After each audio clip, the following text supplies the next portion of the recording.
Hi everybody, here we are again. It's crankygamersuk.net, don't forget the net, episode 3, it's Saturday 11th of April.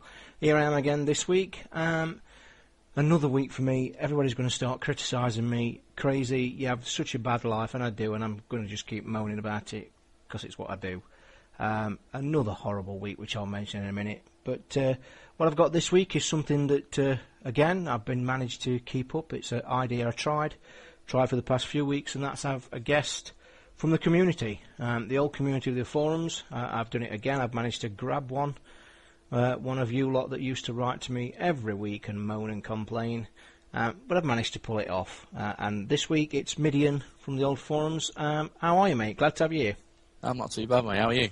I'm all right now. I've been marked what week I've had, but I'm glad you're here. I hope you enjoy it. And barring our little nightmare when we just chatted a few minutes ago to your sound was appalling, I think we've rescued the situation. So anyway, let's crack on. It's good to have you here, and let's hope you enjoy the show, mate. So my week is what we're going to start with. I wrote in the forums. Talking of forums, I'm going to mention it early because I had a few emails this week that I said I should have mentioned it way before the very end of the show, which only implies to me that people don't listen to us right to the end, which is shame on you. But anyway, guys, if you didn't know, announced it last week, we have new forums, which is great, and I'm astounded that I'm approaching, I think, 80-odd members already in a matter of, I think, 4 days. A lot of hard work went into it. Again, got to thank Frack. Frack's been my elbow this week. He's really helped me out, and the forums are up. The best way I can suggest that you guys get to them is just head off to the new website now of www.crankygamersuk.net. There is a link in the top right-hand corner with the word forums on it, believe it or not. Click that, sign up, come and join us. There's the usual plans. There's going to be gamer nights, all the old clan are there. It's really good. It's kicking off, and yeah. Come and join us, guys. We need your support. And also, spread the word. I'm still getting emails right up until yesterday of people that still didn't know I wasn't on the other show, which is crazy. But anyway, there's new forums. And as I said, my week, where can I start? Disaster. It's just my life all over. As everybody knows, Easter holidays. The school's off. Some people see that as an absolute terror burden. Oh, God, the kids are at home, which, yes, I do. It drives me crazy. But now with the weather turning, we thought we'd be okay. School holidays start? No. Sunday night, my daughter is up all night throwing up. She's absolutely really ill. I volunteered. I was the one that stayed up. She was up all night, screaming and throwing up. Got better the next day. Fine, I thought. Not bad. Late that night, she's complaining again. She's got a fever. She's got a sore throat. So I've got a second night of staying up. Again, Muggins volunteered. So I did that. And to cut a long story short, Thursday, went right up until Thursday, nearly the whole week. She woke up Thursday morning, and she couldn't hear at all out of her left ear. And I'm thinking, phew, this is getting a little bit serious now. So I whipped her off to the doctors. Good to say that she's been given antibiotics. It looks like she was hit with a bit of a strong fever, and she was off her feet. She's just okay this morning. She's gone off to her granddad's to spend the day as she usually does, so she's picking up. But my week's story doesn't end there. My wife received news this week. She's got to go and have surgery. She's off for surgery on Wednesday. It's only knee surgery, but that to me is just got one word after it, and that's nightmare, because she'll be laid up for, I think, 6 weeks. And if I remember last year, she had knee surgery on the other knee exactly the same time of year, I think. And she was off 6 weeks again. And believe it or not, some people might say who know me personally, well, it won't do you no harm. I lost 2.5 stone in 6 weeks. Just because my wife was completely laid up and I had to do absolutely everything. And I mean everything. The only thing she could do was go to the toilet and sleep. So I've got that to look forward to again from Wednesday. So my week's been an absolute nightmare. I've hardly played any games. I have played a few. I've got a couple of good rants, actually. I've got a great rant later on that I'm saving up. I haven't ranted for a while, so it's all been boiling up, and I'm quite looking forward to doing that. But anyway, I'll let our guest get a word in. He's here to tell us about how his week's been and how exciting he is to be on this show, hopefully, or nervous. So how's your week been then, Mideon? All right? Well, it's been like a heaven compared to your week, by the sounds of it. Mine's normal, mate. It seems that way. After listening to the show for so long, you do seem to have a few problems most of the time. I just put up with it, mate, that's all. My week's been not too bad, like I say. Like most weeks for me at the moment, it's just job hunting. But I have, believe it or not, got 2 jobs at the moment, but none of them have got any hours for me, so... All right, I will just say there that we have actually got a great piece later in the show, which is part reason Mideon is on here, that I think one of them jobs is going to be pretty interesting to everybody, so just look forward to later on, it's going to be good. So yeah, mate, carry on. Yeah, well, that and the other job, got no hours for me at the moment, so obviously if I do no hours, I don't get any money, so... Right, so you're not some luxury millionaire living in absolute luxury then with all your 2 jobs? I wish. All I've been doing all week is just playing on games all week, which is pretty good compared to your week, but like I say, the money's not coming in, so in that way it's bad, but in other ways I get time to play the game, so it's not bad. No, there is a good side. Can I just ask then, what consoles have you got then? What do you play all week? Well, mostly play my 360. Yeah. And my girlfriend's got a Wii. I've got a DS as well, so they're the main 3 that I play on. My girlfriend's brother's got a PS3, so I do play that on the odd occasion. So you have seen one. Are you tempted at all with one of them? Oh, I did have one, to be honest. Oh, right. I did have one, but it's gone. That bad? Is it that bad? I've got to say that... It wasn't that bad, it was just a bit of a dust collector. Oh, dear. Well, that's blasphemy to most. Just with the multi-platform games, I'd just rather get them on the 360 for the achievements, like most people. Isn't that an absolute gold? It's just gold mine, isn't it? For us, yeah. It really is. It makes my decision. As everybody knows, I've got all 3, and I have actually got story this week. I have actually managed to pick a DS up so I can play against my daughter.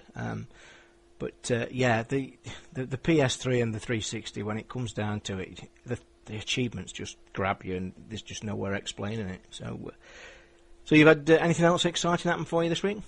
Not really, just looking for the jobs. Also the news that I was coming on the show. It's about as exciting as it gets for me, really. You actually live quite I say quite local. You're not that far away from me, are you? If I remember rightly. Not too far away. I'm in good old Burton-on-Trent. Yeah, I think which is about about 18 miles from my house, isn't it? I think, if I'm not mistaken. So not into football then at all. Not one of the crazy football fans. Not totally. I mean, I support 3 teams. Find it hard keeping track of them all. I support Derby, because they're obviously close to me. Yeah, obviously Burton Albion. Yeah, I'm going to get promotion this year, I can see. Top of the league. Apparently they're about 2 games away from being promoted. They are. I've got the scores in the background, as I will have every week now, guys, from Saturday if we're recording, and I quite like it, so I expect outbursts. But Burton, yeah, they've just gone in the lead, so yeah, that's they're doing well. I didn't know that myself. And Bristol Rovers, since my family come from Bristol, so... I was actually going to bring that up at the end. I can't hear them fantastic Derbyshire dulcet tones. Where's the accent from? Because it certainly isn't from one of my lot. Well, when I went to uni, I was in Middlesbrough for about 5 years as well, so... Wow, so you've got a right mixture then. Yeah. Right then, mate, that's a very interesting introduction, and we're going to move on then with this week's show, and as usual, we're going to crack on with this week's charts.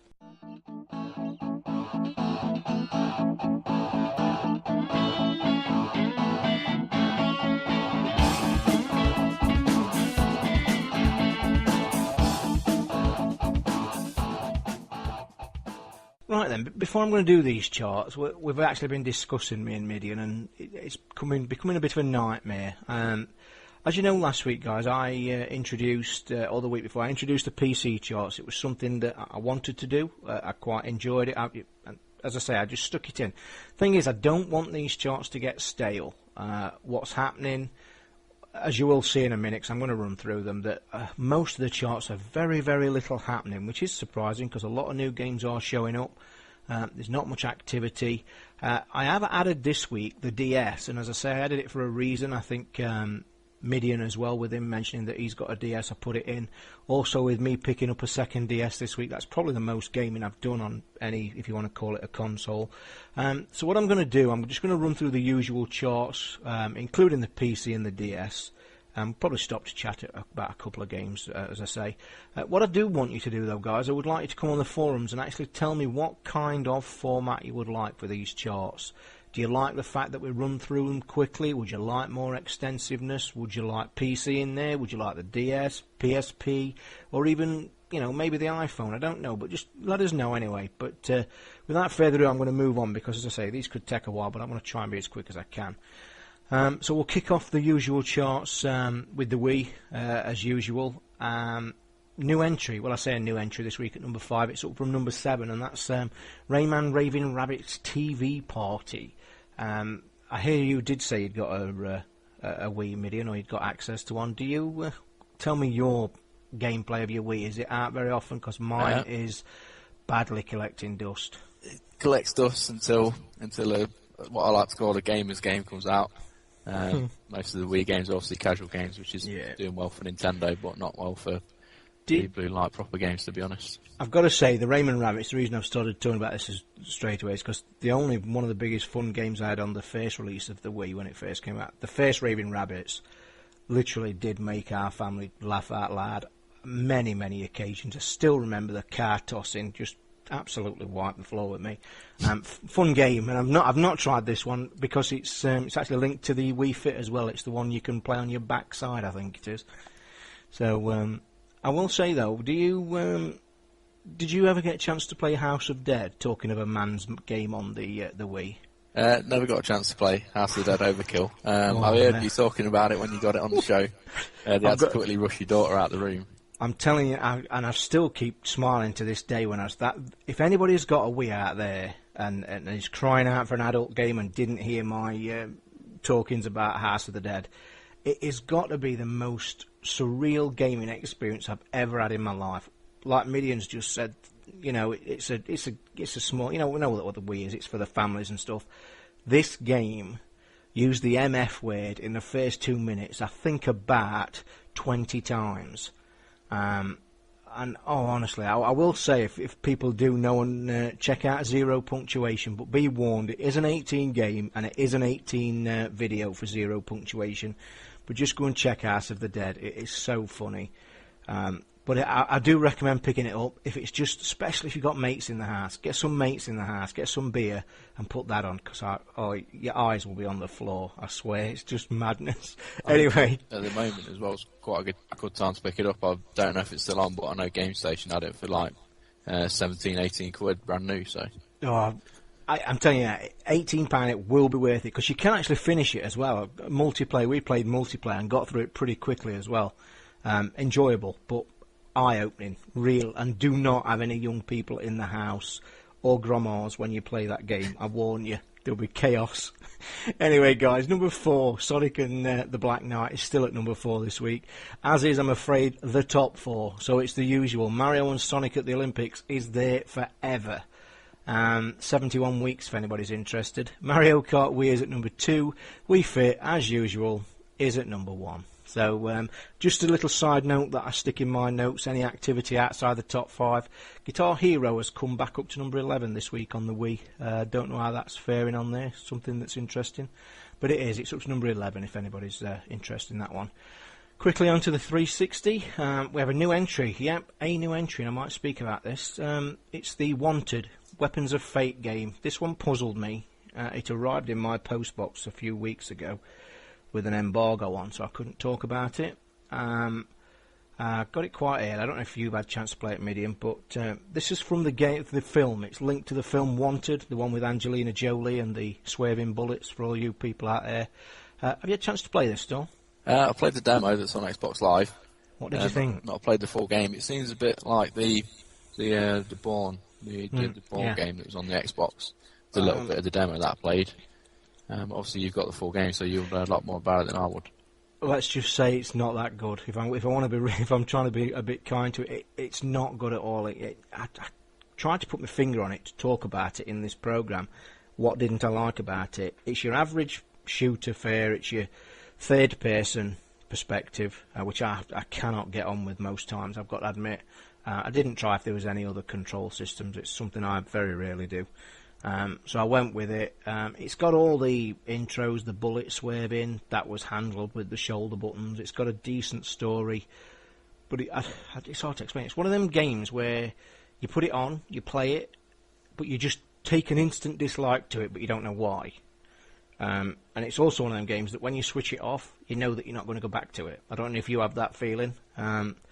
But Wanted is one of them. I mean, try the demo, guys, on the marketplace, but sad to say it's why it came out so late as well. Can't explain either. Wanted, it's from the film from way back. One to avoid, I'm afraid. Not very good. But anyway, it's at number 5, new entry. And number 4, down from number 3, Street Fighter 4. That seems to be old on its own. Are you a fighting gaming fan? I am, yeah. Not had a chance to pick this up, but seen a lot of videos of it online. And a lot of my workmates seem to be talking about it, having tournaments online and things like that about it, so it seems like a good one to pick up. The online is supposed to be really well handled as well, isn't it, for a fighting game? Yeah, I mean, you got to watch out for the lag online, obviously the timing of a fighting game, but apparently it's really good. I've heard so. I've heard that they've got it down to a T. It's being implemented well and works well. Got to say, fighting are not my genre, not at all. But it's hanging around, may do for quite some time. Good game. Number 3, Call of Duty 4, yet again another one that's going to be here forever and ever and ever and ever and ever until the brilliant looking number 2. I mean, last week Foyble didn't agree with me. He didn't like that demo video of number 2. Have you caught it? Do you like it? Are you looking forward to it? Yeah, I've not had a chance to purchase it yet, but like I say, I've played the demo. I don't normally like racing games, to be honest, driving games, but I was really impressed with Wheelman. Yeah.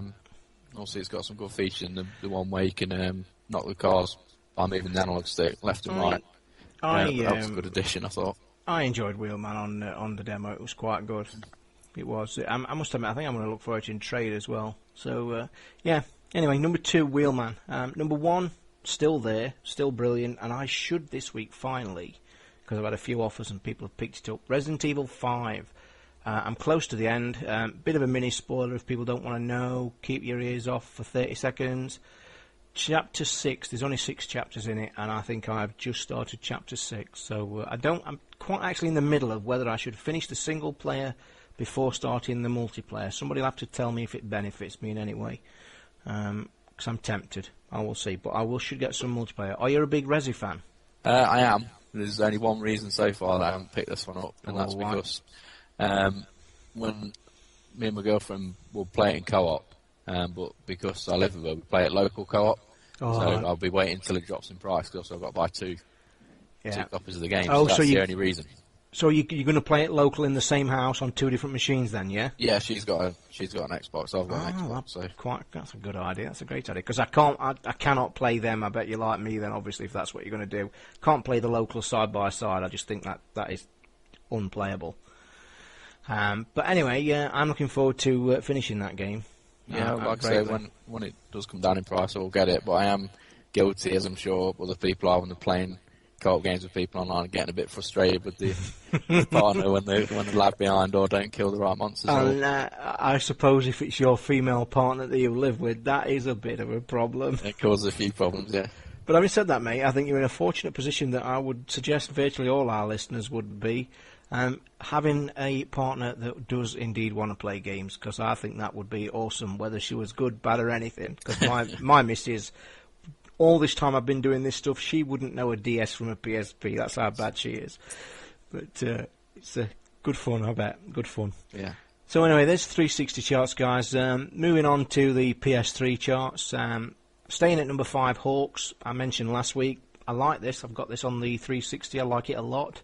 I've been offered some co-op from May Warrior, and he keeps asking me, and I haven't forgot you, mate, and I will play some co-op, but as you can appreciate, I have quite a lot of games to try and play, but I will do, because I've heard, again, that co-op is pretty cool, drop in, drop out, and it's a good game if anybody's not tried it.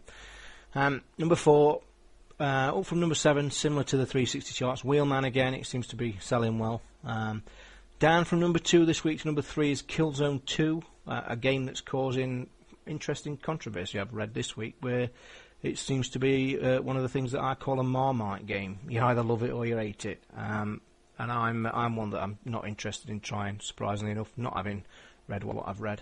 Number 2, down from up from number 3. Sorry, not down. Up from number 3 is Street Fighter 4. So again, the Street Fighter 4 is doing well. Up to number 2. Number 1, same as the 360. Resident Evil 5. It's staying at number 1 on both consoles and doing extremely well. Side note. Outside the top 10, Wanted. Normally these charts match each other pretty closely, the PS3 and the 360. Wanted is close. It's number 10, not as high as the 360 version, but Wanted Weapons of Fate, number 10 in the PS3 charts. Moving on to the PC charts. Sad to say, guys, again, this is why I brought the subject up at the beginning. It's pretty similar. The only new entry, or I say new entry, re-entry to number 5 is Call of Duty 4. The top 4 is same as last week: World of Warcraft, Lich King at 4, Warhammer 40,000, Dawn of War 2 at 3, Football Manager 09 at 2, and Empire Total War still at number 1. Now, being as this is our first week of the DS charts, I did put it in, even though, and this again could be a reason for not doing it next week. I shall keep an eye on it. But basically, this is actually the exactly same top 5 as the week before. But I will still read it to you because obviously it's our first time. So starting at number 5, DS, Scrabble 09. Number 4 is Club Penguin Elite Force. Now, Mideon, tell me you know about this game, because I wrote this down. I have never heard of this game in my life. Yeah, well, I do know about it. Got some people that I know, with some young kids who've got it. Basically, it's like, the old games like Monkey Island and things on the PC. Point and click adventures. Yeah, one of my favourite games. From what I've seen of it, it is a little bit like that. You just walk around as a penguin solving mysteries. That's what the Penguin Elite Force do, apparently. Oh, right. I will have to check the Elite Force of these penguins then. That sounds pretty cool. Right then, number 3, Brain Training. I think Brain Training, this one is How Old Is Your Brain? It's a slight difference to the first game, I think. Number 2, talk about this one in a minute, Grand Theft Auto Chinatown. And number 1, one of the most popular games ever on the DS, I've heard, Professor Layton. Something that I didn't care much for. Have you been a Professor Layton fan, or have you not been anywhere near it? Well, when I first started, I've got it. When I first started playing it, I was addicted to it. Put it down several months ago and not played it since then. So it's one to get back into. Obviously, in Japan there is, I think, about 5 sequels. So really? There will be more coming. So I want to try and finish the first one before they get over here. My daughter will lose them. My 11-year-old daughter, I mentioned this on the previous show, she finished this game entirely on her own. She can't be bothered doing all the, I think, again, a bit of a spoiler, 120 puzzles, if I think correctly. But she finished the story on her own and only asked for help on, I think, 1 puzzle. That's quite impressive, mate. I'm 28 and I got stuck on some of them. So. Honestly, and she's too clever for her own good, that one, I'm telling you. I've got a handful on my hands, I'm telling you there. But she did. She's actually getting really into the DS a lot, and she's actually trying to run through now what to play next and try and finish, because she now likes the fact that she's clever enough to finish games. It used to be a year or 2 ago, I'm playing my computer game console, that was enough. Now she's figured out, I can finish this game. Dad's not finished this. I'm cleverer than Dad. So she's got that. So I think she's actually going to try, what is it? Broken Sword. One of my favourite ever games of all time. Yeah, classic. Yeah, it's very well done on the DS, I might add. Very, very well done on the DS. Yeah, I've actually finished it on the DS. Have you? Yeah, brilliant. The new bits they've added in fit into the story well. It's funny, actually. I think I'm 3/4 of the way through it. I think I've just gone past Ireland or so. I think I've just gone to Bahrain in the market or wherever it is. Yeah. But it's funny, actually. I finished that on the PC way, way, way back. One of my favourite ever games. And it's funny how the memories come back, because I've got a very good memory. Even though I'm 95 years old, I've still got a very good memory. And it's funny, playing that game and you're stuck and then all of a sudden the puzzle will come. But I highly recommend it, guys. Broken Sword on the DS. So anyway, we'll go to one more I want to talk about on the DS just before I move. Have you had a chance to try the Grand Theft Auto Chinatown? Yeah, that's what I've mostly been playing quite a lot of, obviously the DS. Right. Well, take it wherever you want. Are you going to talk about it later on in what we've been playing then, I guess? Yeah, I'll give that a go later on. Yeah, right. So we'll talk about it later. And I just want to bring in that Derby County's just slotted a nice goal in at half-time to be 1-0 up. So we'll move swiftly on then. That's it then, guys. There's the charts. As I mentioned, there's a lot on them in there. I think, did you want to mention that, have you got the iPhone charts there, Mideon? Yeah, I mean, there's some iPhone news coming up later on as well. Right. iPhone gaming news, but also just wanted to know if the forum members want to do charts included, the iPhone charts. Yeah. Because I know quite a few people like that might have one, might be interested. I tell you what, if you've got them there with you, if you have, run through them, mate, because I've actually got a few things to say about the iPhone charts, because I've got an iPod Touch. My wife bought me one for Christmas. Yeah. And I've been playing it a lot. So what are the charts, if you've got them? Number 5 is Solitaire. Not played that one myself. No. It's only going for like 59p. Yeah. So it's probably just a classic Solitaire. Mm-hmm. Number 4 is Who Has the Biggest Brain. So you might want to play that one with your daughter. Yeah, I might try see that. once and for all who's got the biggest brain. Yeah, better not. Number 3 is Flick Fishing. Yeah, I've been tempted for that. Not tried that one yet. Number 2 is Bowman. It's a crossbow kind of game. All right, yeah. Number 1, which a lot of people have been talking about, is Flight Control. I'm glad I knew that were coming at number 1. I've got to say, that game has ruled my life for about a week. I've got a bit of a funny rival with my nephew, who's 18. He comes up every Friday for his tea, and he spends time with my wife because it's on her side of the family. We're getting a bit competitive with the old Xbox and the achievements and stuff, and he keeps dropping subtle hints and stuff. So I'd got this brilliant game. It's just so I want one more go. Played it. I got a high score of I think 59. Within about 5 minutes, he chucks it back. He says, "Oh, there you are. I beat it. There's 61." And I just sat there, gritted teeth, never said a word. Wait till he left. Played it, I think, till 2 o'clock in the morning. So much so I had to turn the iPod off. It got that hot underneath, I couldn't actually handle it. I don't know if people are aware, whether it's my iPod Touch that's a bit faulty, but the hard drive, the little drives on it get extremely warm when you're playing games on it. I've noticed it a lot. And I was playing it for a long time. I'd got the cable plugged in, so it was charged all the time. But I beat it. I got 63. So if anybody out there does like it and play it, I don't know how good my score of 63 is, but it's there. What's your favourite on the iPhone then at the minute? Have you got an iPhone or an iPod Touch? I've got an iPhone. Right. What's your favourite? Favourite at the moment, I've just bought it today actually, is Let's Golf. It's a golf game on there. It's like, so glad you've mentioned that. Go on, everybody's golf on the PlayStation, the PSP. Basically, it's just a carbon copy of that for the iPhone. Really? Is it worth the money, and how good is it? I was umming and ahhing whether to buy it, mainly because I didn't know whether when you took the swings, you have to use the touchscreen to do the swings. Fortunately, there is an option for that, but you don't have to. It's just a button that you press on the screen, so you can press the button for the power like you normally do, and then line the shots up. Yeah. So yeah, like I say, it's just a carbon copy of one of the Everybody's Golf games on the PlayStation. I mean, for the iPhone, and like I say, it's only like £3.50, so you can't really go wrong.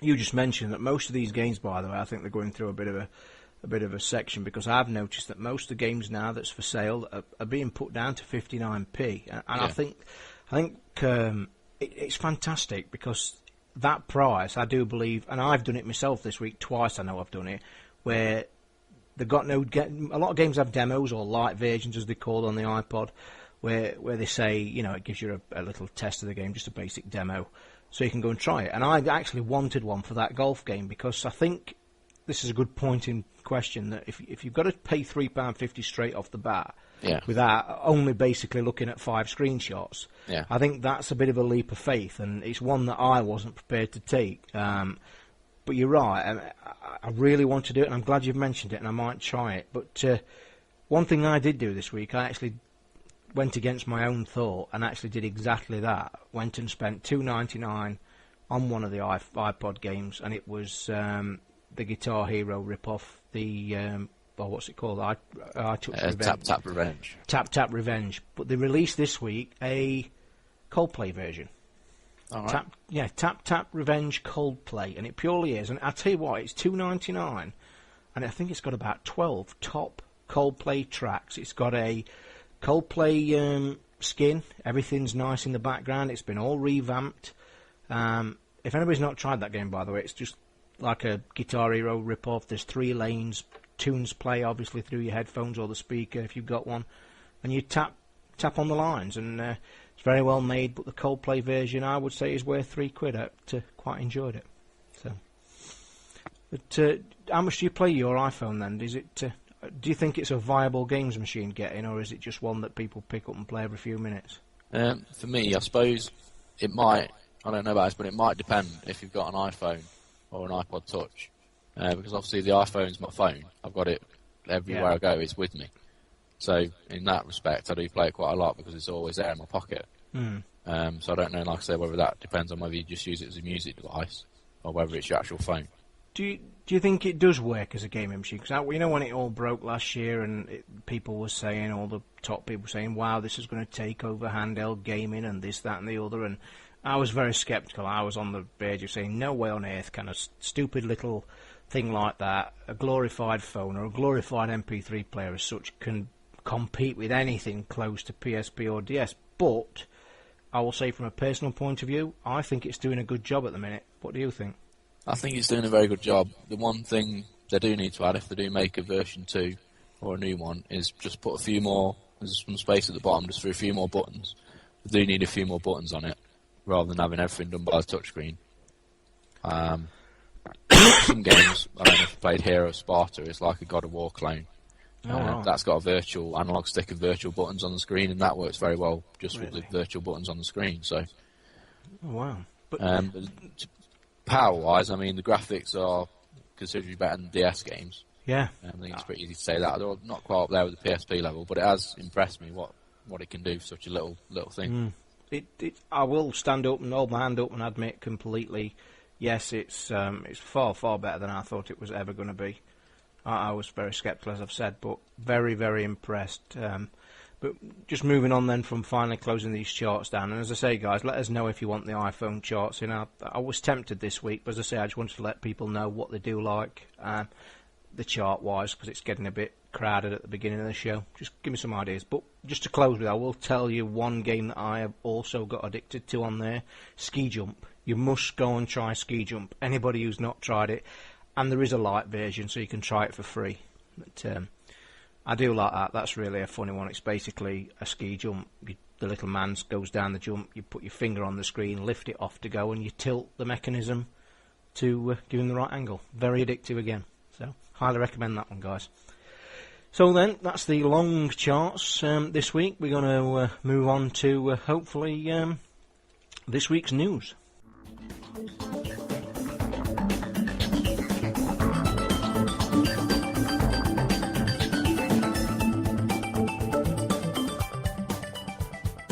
Right then, guys, I'm going to kick off. As I say, I'm going to start, I think, on the news sections as well. With if I have a guest on, I think I'm going to give them the opportunity to, talk a bit more on the news section. I'll just chuck a few little ones that's caught my eye. Obviously, as we're all crazy about music games, or I am, I sometimes get criticised for talking about them too long. But just news this week for the April the 14th downloadable content on Rock Band. Next week or this week coming up is going to be, and I'm interested in this, the Guns N' Roses album, the new album as such, called Chinese Democracy, is coming on to download this week on Rock Band. Are you a big music game fan then, Mideon, or not? I am, yeah, obviously, because my girlfriend plays the Xbox as well. Yeah.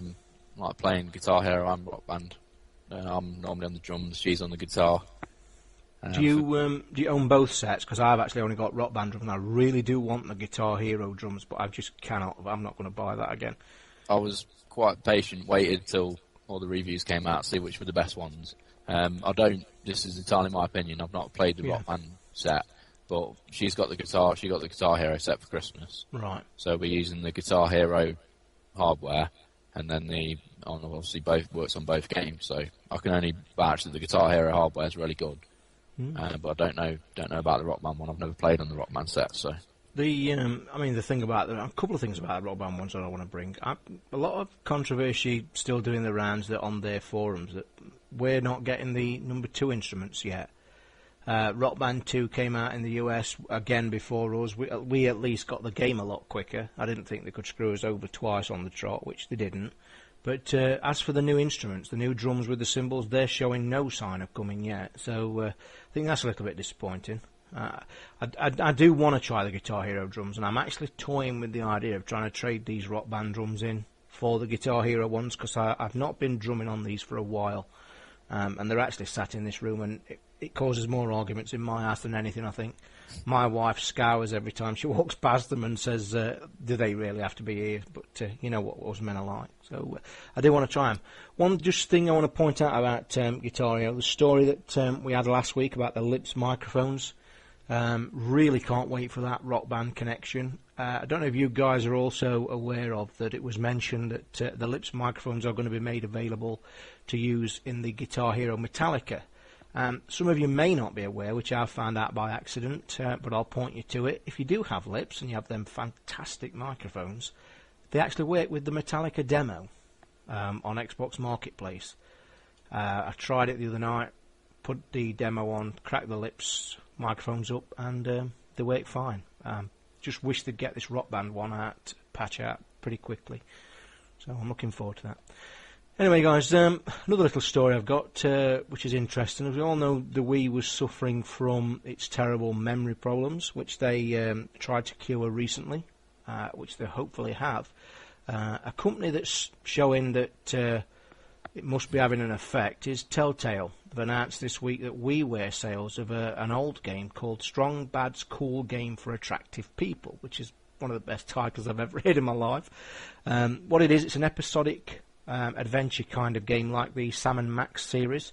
What they're actually saying that their sales of that game, which started way back in August 2008, have doubled since the new WiiWare storage came, the Wii's new memory card storage. So it's obviously having an effect somewhere along the line, which I think we can all safely say that it was needed. Just a little side note from me, I actually got to try, because it caught my attention, I got to try the crazy Strong Bad's Cool Game for Attractive People on the PC. It's available on the PC episodic as well. I'll put a link up on the forums if people want to try it. It's pretty cheap, it's good fun.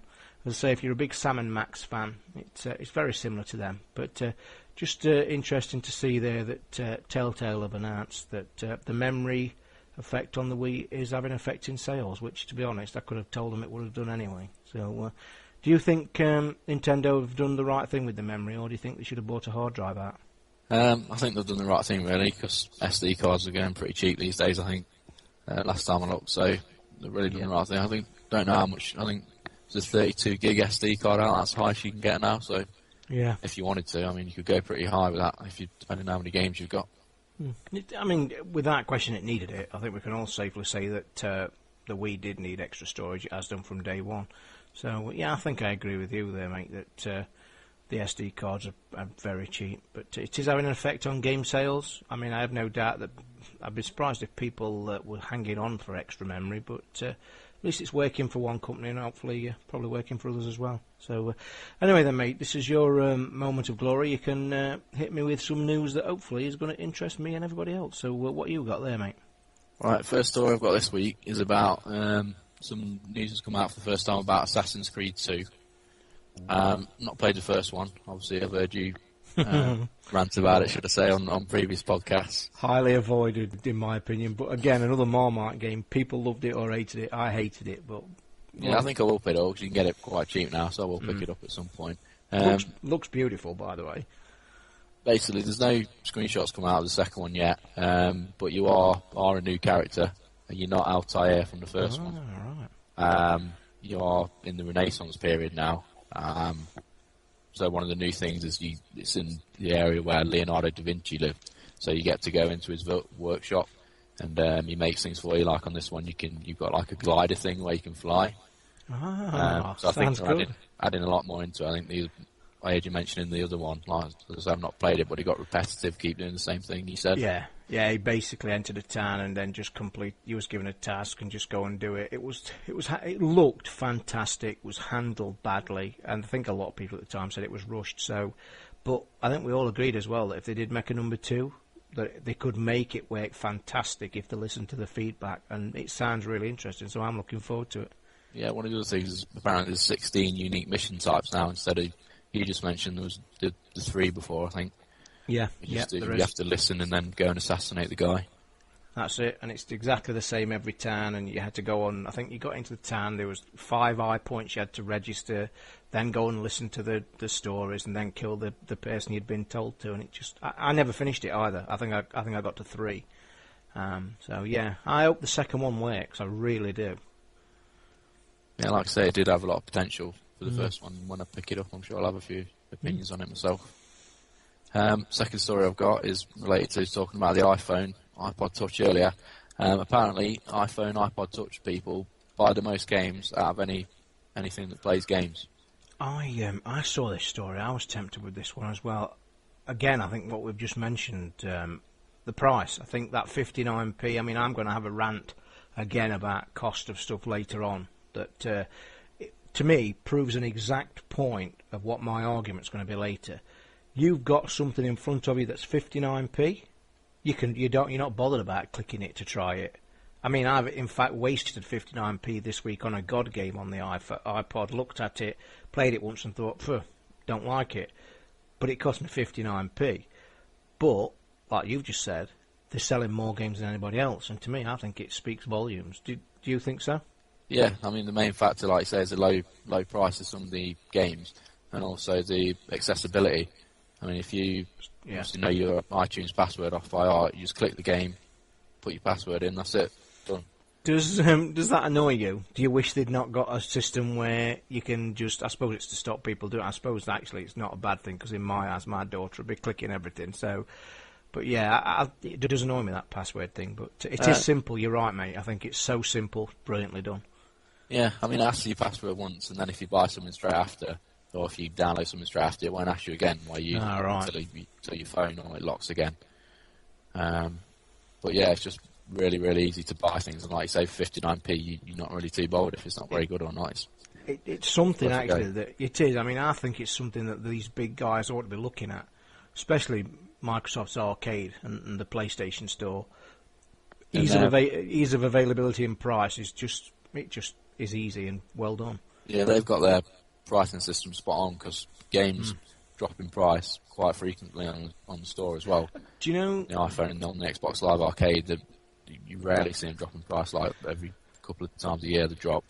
Yeah, I mean, like you say, on Marketplace, it's just very rare. But another good point there as well, what I find, and this again is going to be coming back to what I'm going to moan about later, the support. The couple of games I've bought, the support for them is fantastic. Like, they'll do in fact, the God game I didn't like, I mean, I can't remember the name off the top of my head. It was one of the popular ones, and it's high up in the charts if you click the iTunes most popular. That has episodic content. I think they promise once a month to have extra God powers. I think that's Pocket God, isn't it? I've got that. Is that it? I mean, I don't. Where there's a little island and you can drop guys on it, and you've got I didn't like it. I mean, I didn't get it first. I mean, I just didn't see the point. I mean, obviously it's well done. It's nice, graphical, and it's basically a little tiny island in the water. You can add a volcano, you can add storms, and you control it with your finger, and you can do horrible things to these little people that you can constantly drop down on the island. But again, coming back to what I said, the support's fantastic. You paid 59p for this game. I mean, okay, it's on sale now. I think, like you said, there's a lot on sale. It cost me 59p, but instantly they're releasing monthly episodic content for free. It's just fantastically done. The whole package of the iPhone games has totally changed my opinion, and I think it's something that the big boys ought to take a real hard look at. I really do. I mean, one of the things I've heard on another podcast I was impressed with is one of the games on there called Rolando. You've probably heard of it, where you roll the guy around. Basically, when you're playing the game, if people keep quitting on the same bit or stopping on the same bit, the people who make the game, they know that people keep stopping on that part of the game, and on the next update, they actually change that part of the game to be different when they update it. So they monitor it in real time to see what bits people are quitting on, what they're struggling on, and do it like that. Mate, I think without a doubt, the iPhone and the iPod games are showing a fantastic way forward. and it's something. I've no doubt the big guys will be looking at it, because if they, like your story suggests, the money that's being generated, and if they are the most downloaded, and I mean, let me ask you a question then, just to move on to the next one. What do you think the reason is that they are being the most popular downloads? Do you think it's cost? Do you think it's ease? Or do you think it's just a combination of all of them? It's a combination. I mean, most of the games are cheap. I mean, no, they don't go above $5.99, do they? That's the highest.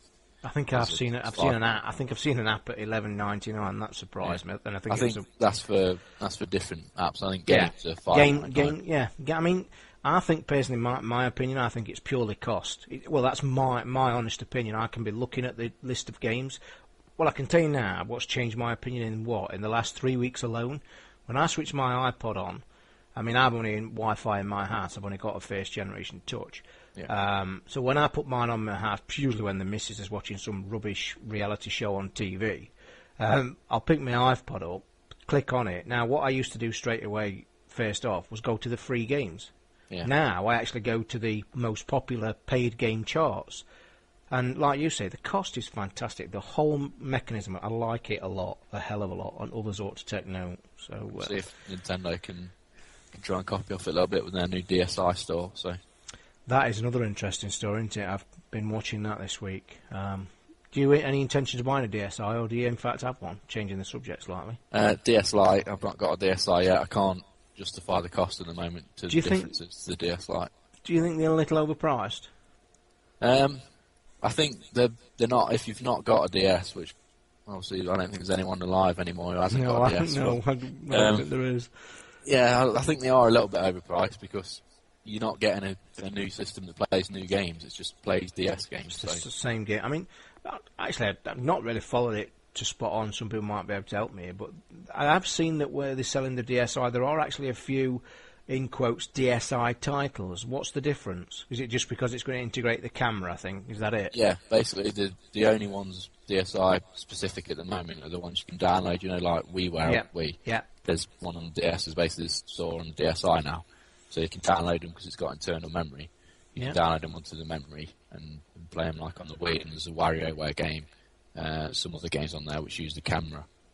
I think I've heard this week as well, or I might have spoke about it last week, I can't quite remember, where they're on about the point system. You mentioned it.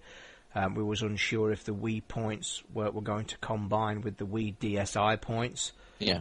Be sad if they don't. It really will. I've not got a DSi, I'm not 100% sure, but when I've been in shops since it's been released, I've not seen any specific points for the DSi. Well, it'll be interesting. They work on the same points. But we'll have somebody on the forums, guys. I'm guessing some of you lot out there's got a new DSi. Come on there, let us know. Let us know what it's like, if it's any good. So, right then, mate. Have you got any more stories? That's about it for me. Is that it? Yeah. Right then. Nice stories, especially the iPhone. It's becoming very, very popular. It is. So, what we're going to do? We're going to do something that I actually asked Mideon on here for, and I think it's going to cause a really good discussion. So what it is, guys, you heard him mention his jobs, his two jobs, his not paid two jobs, I should say. Well, one of them is going to be pretty awesome. So I want you to explain to our listeners then what one of your jobs is and why I've dragged you on this show. Right, okay. A lot of people might be jealous, but one of my jobs is a games tester. Oh, yeah. So then, I mean, a games tester, I think you're right there, mate. Straight off the bat, I'm jealous. It was something I wanted to do many, many years ago. I think, actually, you might come back at me, because I think many a time on this show I've actually slagged games testers off, so you could probably hold your hand up and either admit what you do. It'd be a question I ask you, actually, but games testing then, guys, that's Mideon's one of his jobs. I mean, to me, I think it's fantastic. So, first of all then, mate, I'm going to ask you straight off the bat, how on earth did you get this fantastic job? Right, well, the best thing to do, what I did, is just email whatever local games companies you've got near you. All I did was email them on their website. There's normally an email address for them to inquire about jobs. Do you want to mention who you work for, or are you not allowed to, or are you going to keep it secret? I prefer not to, because obviously when I've started out signing non-disclosure agreements, so fully understand, mate. I don't want to break that. No, but so you just basically emailed them and got an answer. Yeah, I emailed them. They sell told me to go. I mean, it might be, I think it is the same for most companies, but they don't recruit because testers such a low down position. They don't actually recruit testers themselves. They do it through another company. So you've just said it's a lowly position. That saddens me. Is that the way it comes across? Then are you really like the, as we say, probably bottom of the pile in the company then? Yeah, that's basically seems to be the worst. Well, not the worst job, but the bottom job you could get in a games company would be a games tester. Get your foot in the door, really. That's what the job's for. Yeah, I agree with that. But I mean, to me, and I suppose a lot of listeners out there, that surprises me a great deal, because to me, I would put a games tester pretty important within the life of a game. Don't you think that personally?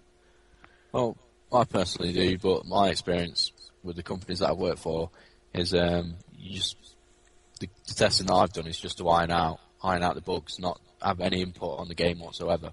So if you play a game, it's not very good. That's nothing to do with the testers.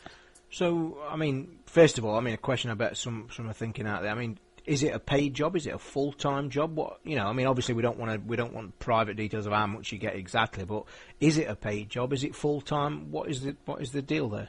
Basically, it varies. It is a paid job. I get paid an hourly rate, and it depends. The hours basically depend on what the company's doing. Yeah. If a company hasn't got a game coming out, then like I'm doing at the moment, you'll be sitting at home. There won't be any hours for you to work. But are you specifically on their books then? So say if next week a game does come out, you'll be straight in then? They won't move elsewhere? You'll be there, will you?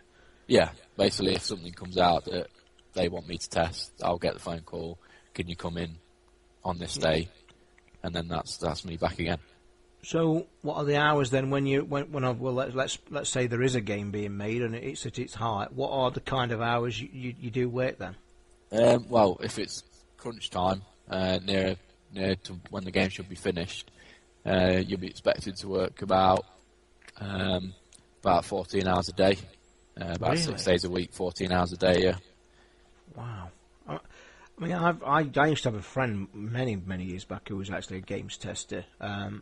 And we used to have a laugh, and I used to complain to him, and you'll probably have to answer this actually, that he always used to tell me that the way they did it, I mean, they may even do it completely different now, where obviously you've got a game, you're testing the game to find bugs in it. You get a bug. He used to write on a list, you know, as all the testers did, a daily list of what the problems were. The big funny story I once said, whether it's true or not, I have no idea. Obviously, you'll be able to tell me that if a game is close to release, like really close, the rumour was that the tester's input really was like skated aside just to basically get the game out. Does that kind of thing, obviously you're probably not allowed to say, but does that kind of thing go on, or have you got a strict regime of how your day goes and what your job actually entails? I've not seen it go on close to release time. Pretty lucky that the company I'm working for is one of the better ones. They release some classic games. So, sorry, I was just going to say, what does your job actually entail then? Can you give us a bit of a breakdown of what you do, what your days like? Just like you said, your friend does. Basically, what you do is you go in, load up a program, which is a bug logging program, and it'll log all the bugs that you find throughout the development of the game. And basically, it'll have a big list of all the bugs, what the developers have done since you've not been there to the build of the game that you're working on, and if the bug's been resolved, what it is. You just work on that system of the bugs, and basically you just play the game, trying to find bugs in the game. If you find a new bug, you log it on the system, and then it gets passed on to the developers, and they fix it hopefully in the next build. It just continues like that until they feel it's ready for release. So, I mean, another good question for you then. Do you get any perks as such? Do you get to get a copy of the game? Do you get any good, exciting bits? Or it's just strictly, you know, your job's there to be a games tester and bug search and that's it? Yeah, well, I can't speak for everywhere, obviously, but where I work, it's just strictly you're there to be a tester. There's no benefits or anything like that, 'cause as I said before, you don't actually work for the company. You work through the company, you use an agency to get you in there. So right, I've got you. So you mentioned earlier on then that, you know, it's there to get your foot in your door. Do you actually, are there opportunities for you to move on? Is that what you want to do? You know, is it a really chance of a better job? It is a chance at a better job, depending what company you work on. I mean, where I work, I'm not. You basically, some people might have. I thought when I went there that I would basically be in the same room as the people who are making the game. Yeah, that's not the case. We're testers just in a room. Chucked in some dark, deep basement. It's not quite that, but it's a room full of games machines and PCs. But basically, you're there in a room with the testers. That's it.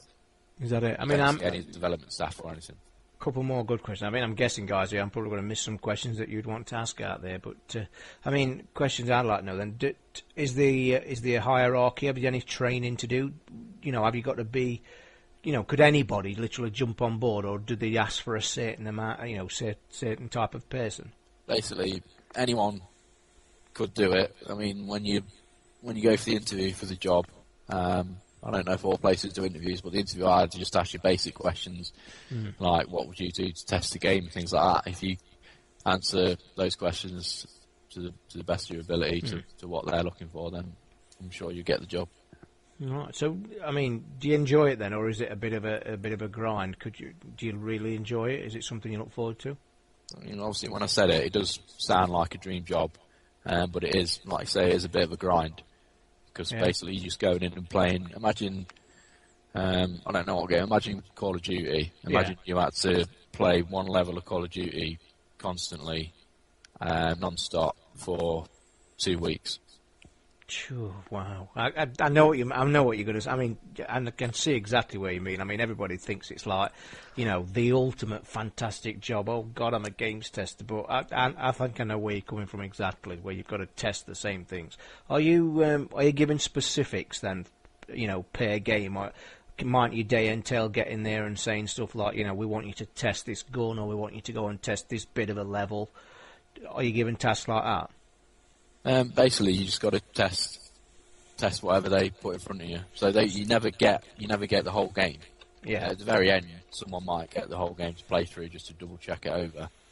Right. But most of the time, you just give them one section just to test. So what would you say? I mean, on average, then. I mean, how many games have you tested for, and how long have you been working for them then? To be honest, I've not been working there very long. Only a few months. Not tested many games. Anything big? Obviously, you're not going to mention the game because it'll give everything away. But have you tested anything that looks good for the future, or? To be honest, not at the moment. Something that I have been testing is going to be very big. All right. You'll have to watch out for it. And it is for, all I can say, it's for the Xbox. All right, I'll have to try and get this secret when we stop recording. Then I'll have to. You will have to. It's going to be a big thing when it does. Is it really? And is it a definite? It's coming then, is it?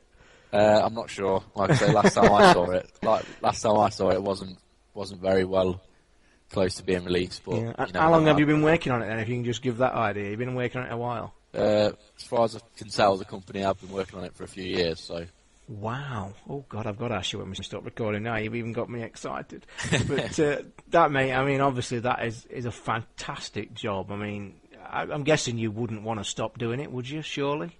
I'm looking to stop doing it myself. Oh wow! Really? It's that not glorified? Then I think you've knocked a few people back. To be fair, the job is fine to do if you've got no commitments.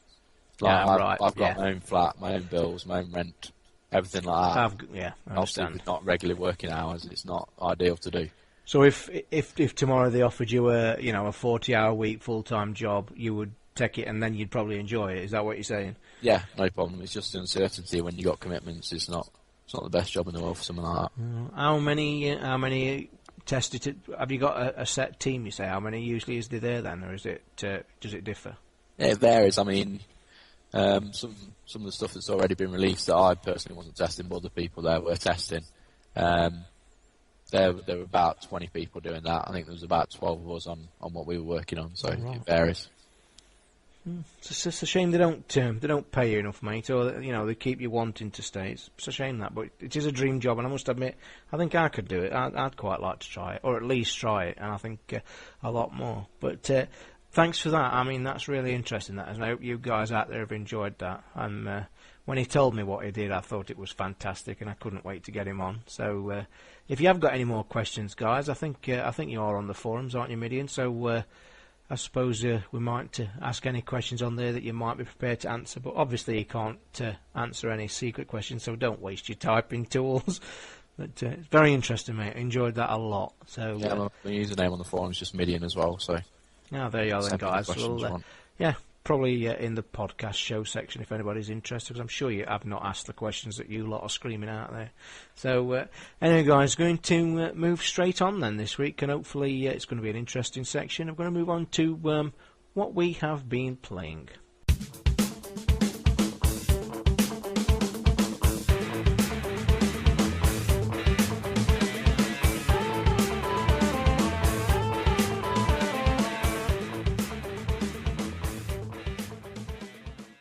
Right then, guys, what we've been playing. Obviously, my week, as you've already heard at the beginning of the show, has been a complete nightmare, and I've played very, very little. But what I have done, I'll break it down into my usual sections. The PS3, I mentioned last week, the Eye of Judgment. It's sat right in front of me. I can see it. I'm waiting to it, and I would have played it this week, but sadly, as you know, my daughter has been extremely ill, and that's who I was going to play it with. So it is one I'm really looking forward to. So. The Wii, I think both me and Mideon have mentioned this week, Dust Collectors, it's in the main living room. Funny enough, what drives me mad, my daughter, when she wants to play the Wii, it's usually when we're watching something on TV, the kids do things at the most stupidest time. Twice this week she said, "Oh, can I have a go at the Wii?" when she's been ill, and I've said, well, not really. Because we're watching the TV. But yeah, I mean, sad to say, guys, we have got some good games on it. I'm still looking for Mario Galaxy, by the way, in trade. I'm the same as you on that one. I'm still looking for it. Played it about halfway through, and then I've not done it since then, so I need to get it again. It is. I mean, I got mine on rentals before Christmas. I was a member of Love Film, and that I finally got Mario Galaxy. I'd never played it at all. I've got to say that right up my alley. A fantastic game. I love it to death. But it must be one of the biggest games on there because, as people know, I use the trade sites quite a lot. And it's very rarely available. I've hardly seen it anywhere at all. So, but I'm still looking for it. But yeah, the Wii, I would like to play it. But there's one thing my daughter does ask to play on there, and that's brain training. But like we've mentioned earlier, she's quite intelligent, so I quietly make an excuse and skip past that pretty quickly. But anyway, guys, we're going to move on to the 360. Resi 5 again. I've mentioned I'm close to the end. Looking for co-op play this week, and should again, like I say earlier in the show, be definitely kicking in with that one. I can't wait. Actually, Mideon, I actually might ask you for a game. You say you're getting it, or you've got one copy, but we'll have to get some co-op on. Yeah, I'm trying to pick up 2 copies. When I do get it, I'll have to give you a shout. I will tell you something that somebody did write to me this week and by email who's been trying to get a copy, and it was totally astounded me. As I say, the game trading is very popular. Apparently at the minute, and this is how big this game is, a used copy of this game is still selling for £38 at some of the highest, one of the big game stores out there, the trading stores. Yeah, 38. Cheapest I've seen it news, 32. It's going to be a while till that one goes down, I think. It is, isn't it? I mean, obviously, I think something I also want to mention about Resident Evil you might have an opinion on. I only caught the tail end, so as I say, I've not been on to back it up. You might be able to help me with this. Wasn't there a bit of DLC released this week that caused a bit of controversy? Yeah, I think there was. I'd not got it myself, obviously, because I've not got the game, but the DLC only clocked in at about 180k or something, didn't it? So. And you know what that means, don't you? Still I'm guessing yeah, and that. Well, guys, I think we all know what that means, and it's atrocious. Shouldn't be allowed. Should be banned, and they want caning for doing it, in my opinion. And it was a 2-player. I can't what it was called. Versus mode, wasn't it? That's it. Yeah, the versus mode. It was 400 points, and it weighed in at 180k, which we all know, disc content. And that, to me, honestly, it grinds me to believe that does. I think it's appalling. I hate it. But anyway, the reason I've not finished Resident Evil is the brilliant World Championship snooker I mentioned last week.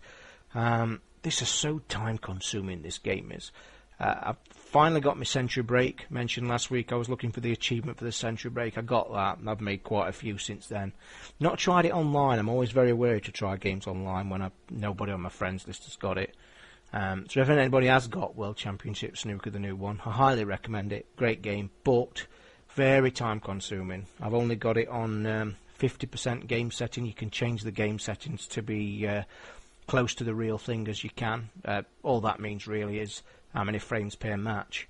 25% I think lets it one frame to win. 50% gives you 3 frames to win, and 100% obviously gives it the full official size. And as I say, I stick on 50%, and I can tell you now, I enter a tournament, the furthest I've got is the semi-final. I've gone to the semi-final 3 times.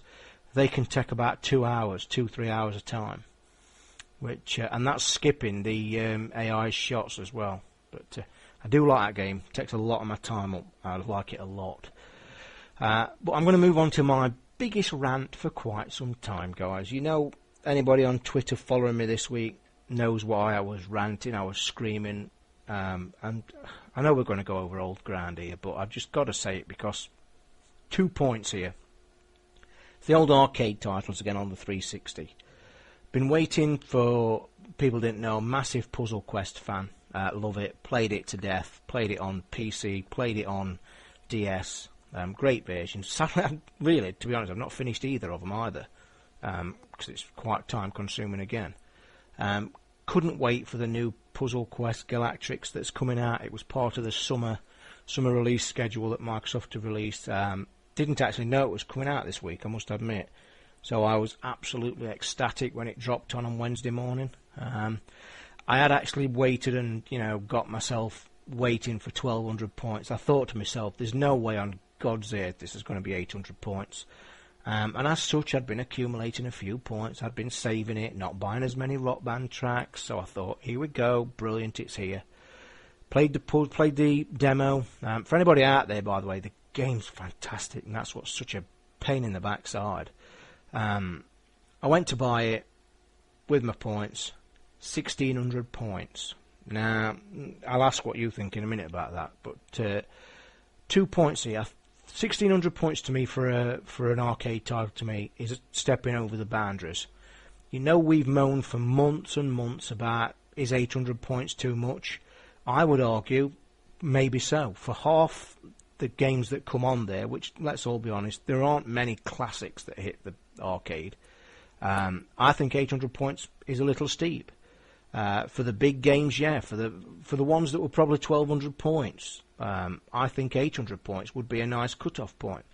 But 1,600 points to me stinks. I think it's a lot of money for an arcade title. If you want to make money on a game and you think it's good enough quality, put it on a disc. Let's go and spend 20 quid on it. Then, yeah, you might feel that you're getting your value. It's my opinion, it's my personal opinion. You might be out there saying, well, he likes the game. And I do.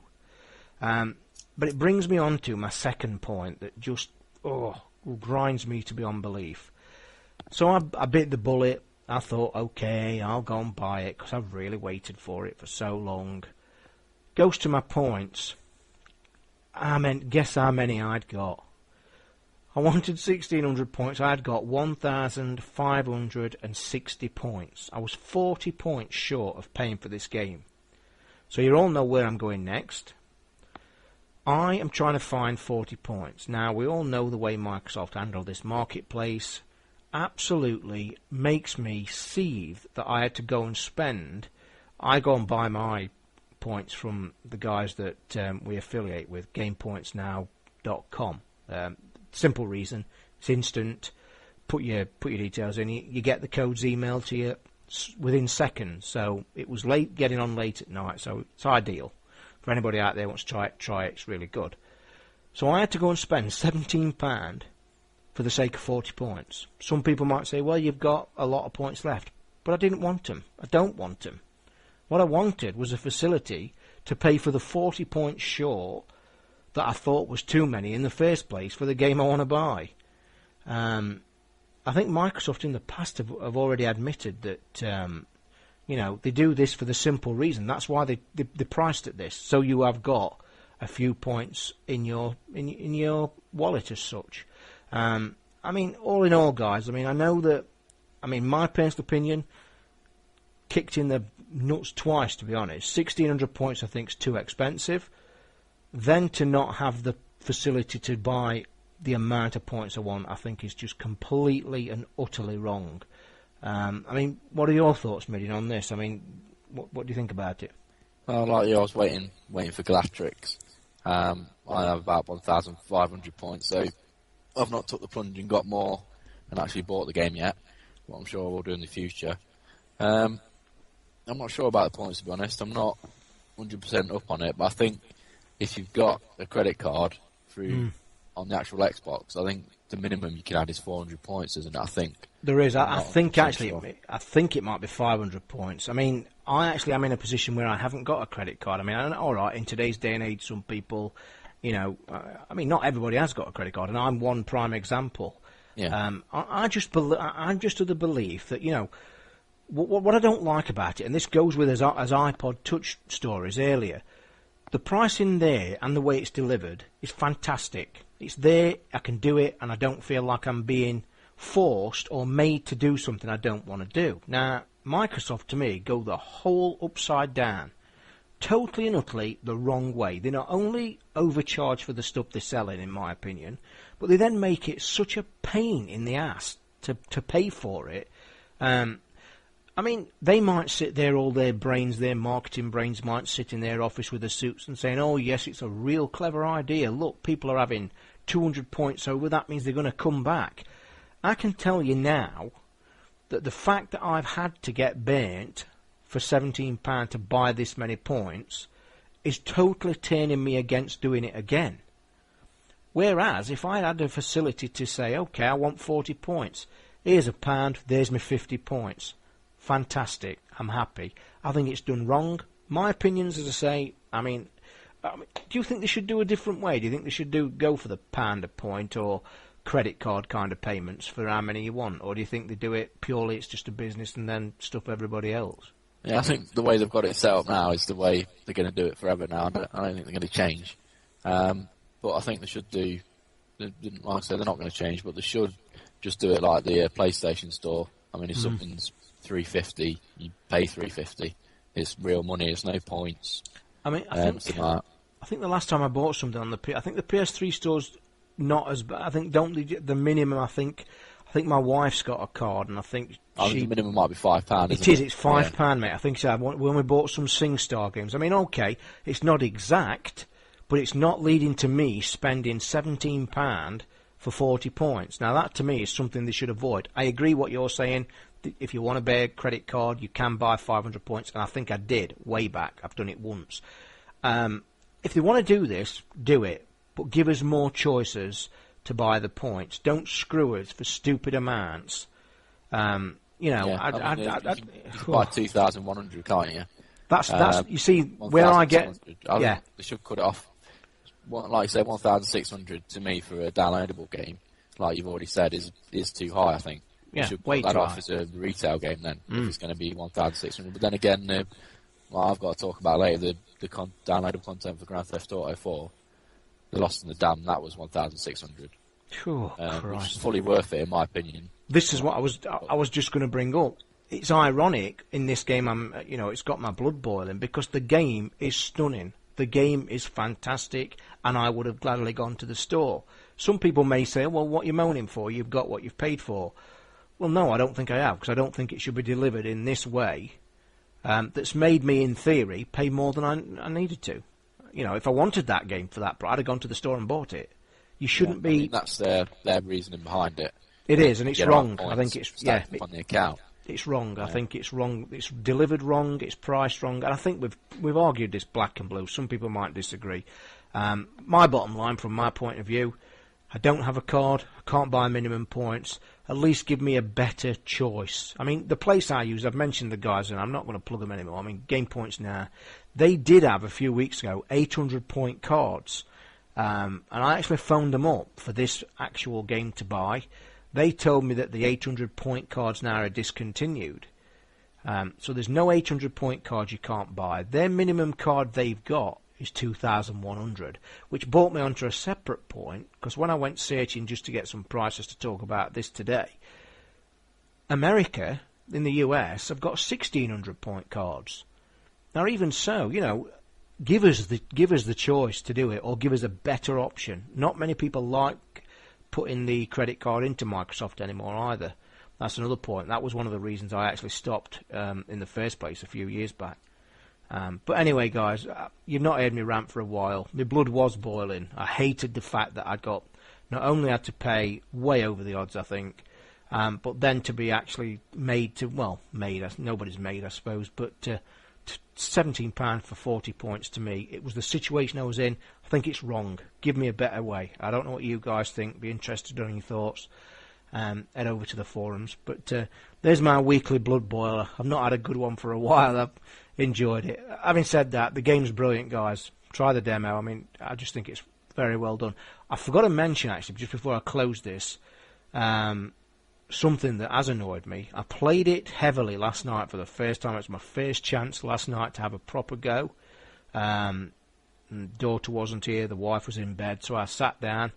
And this, I forgot to mention, it crashed on me 3 times in the first half an hour.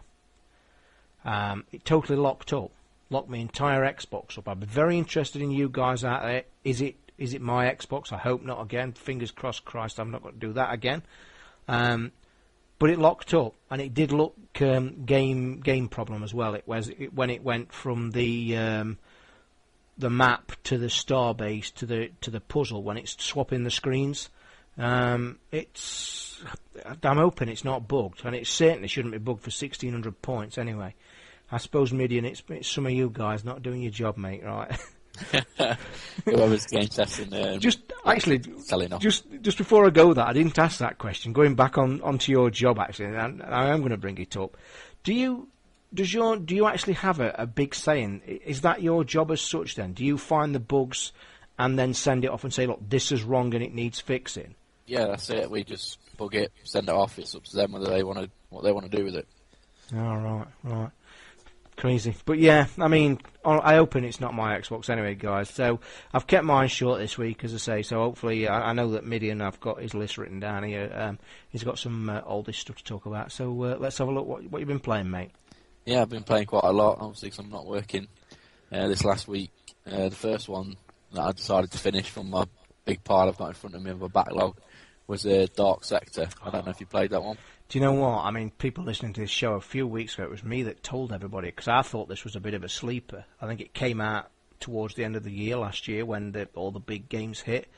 I thought it was fantastic. Scared the living crap out of me playing it with my headphones on in the dark. Sadly, I traded it before I finished it, and I wish I hadn't, because I really do want to get to the end of it, because I've heard that it gets very good. Oh, it gets a lot better. It's quite an old game, so it's not much of a spoiler, but you obviously know you've played it, you get powers throughout the game. Yeah. Well, I don't know if you got far enough to get the cloaking power. I'll tell you when I think I mentioned this a few weeks ago, and it's hard to remember now. I think I got to the point, you might be able to remember it, obviously if you've finished it. Again, spoilers, guys, if you don't want to stop listening for a minute. I got to a part where I actually called it look like a giant washing machine drum, and it was no gravity. And I think I was fighting a boss in there, and I stopped playing it there because I couldn't beat it. But no, I don't think I got that power you were saying. I think you're on about the other game, Dead Space. Mate, you're right. My apologies. Yeah, you've got me completely right, mate. Yeah, I am wrong. So no, I haven't played it. I haven't then. Sorry. Carry on. Tell us. It came out a good year and a half ago, I think. Dark Sector. It's like it's made on the same engine as Gears of War. It's like Gears of War, and you'll probably remember when I say this, you'll probably get it from this. The main character has got a thing in his hand called a glaive. Sorry, a blade that he throws around. I did play it, mate. Yeah, I did play it, and I talked quite a lot about it at the time. My mistake, I've got it written down wrong, my spelling. But yeah, I did play it, and I thought it was an excellent game, and I don't think I did finish it either. Yeah, like I say, when you get towards the end of the game, a bit of a spoiler, but you do get... it was, to me, up to that point, it was just a run-of-the-mill shooter. It was just basically all you do is go into a level, clear the enemies out, get the odd boss every now and again, but it was pretty boring up to that point. But near the end of the game, you do get a cloaking power where you can cloak yourself for a certain amount of time. I think I might have got it. Now the game gets immensely fun after that point, because obviously you can cloak yourself and then you can just run up behind the enemies and do the finishing moves on them. rather than just hiding behind cover shooting people like you did for the rest of the game. If I remember rightly, did you get stuck in the famous bit that I think everybody got stuck on? There was a famous bit in that game that I think I personally spoke to 4 people that were playing at the time, and everybody got stuck at the exact same point in that game.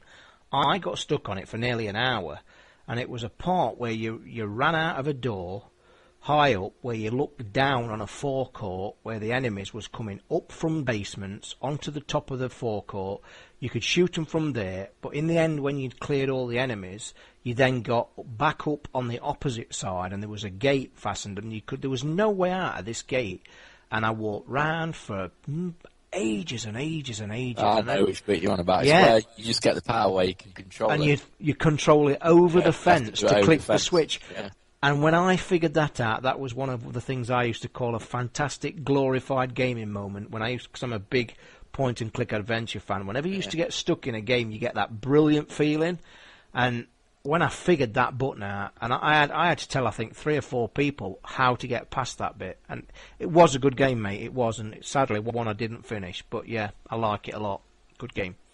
Yeah, like I said, I finished it. It's not too generous with the achievement points when we're playing on the Xbox.